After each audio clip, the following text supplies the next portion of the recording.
মানে যদি এমন হতো যে বেনামাজির জানাজা হয় না, আমার মনে হয় নামাজির সংখ্যা বাড়ত। এমন হতো বেনামাজির সাথে কেউ মেয়ে বিয়ে দিবে না, ছেলে বিয়ে দিবে না, আমার মনে হয় নামাজি বাড়ত।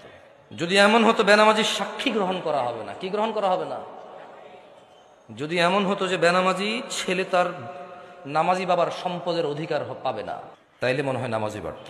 এগুলো আমি বলিনি, এগুলো মুহাম্মদ সাল্লাল্লাহু আলাইহি সাল্লাম বলছে। বেনামাজি বেওয়ারিশ থাকে, কারো ওয়ারাসাত পায় না। বেনামাজি কি পায় না? নামাজির ওয়ারাসাত পায় না, পৈতৃক সম্পত্তি পায় না। যে ছেলে নামাজ পড়ে না তার বাপের সে পৈতৃক সম্পত্তি পায় না, ইসলামে সে পায় না। সে মারা গেলে তার জানাজার নামাজ হয় না। বেনামাজি জামাই নামাজি বউ বিয়ে টিকে না হিসেবে, কারণ বাইনাল আবিদি ওয়া বাইনাল কুফরি তারকুস সালাত।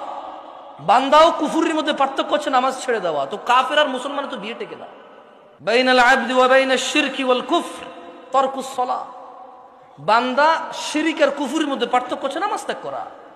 তো বেনামাজি নামাজি যদি বউ জামাই হয়, টিকবে না, তো থাকবে না এই সংসার। খুব সিম্পল লজিক। আপনি যেদিন হাদিসকে এভাবে দেখবেন, ওই দিন আপনি মানুষ হতে পারবেন। আদারওয়াইজ ওয়াজ শুনতে পারবেন, জুমায় যেতে পারবেন, খুতবা শুনতে পারবেন, কিচ্ছু হবে না। আর আমার মতো লোকজন নিয়ে এসে, আমার থেকে উন্নত লোকজন নিয়ে এসে কতক্ষণ নিজের এলাকার সুনাম করতে পারবেন? প্যান্ডেলে জায়গা হয় নাই রে, বিশাল বড় প্যান্ডেল, মানুষ আর মানুষ, হুজুর কাঁপায়া দিছে, ফাটায়া দিছে। হ্যাঁ,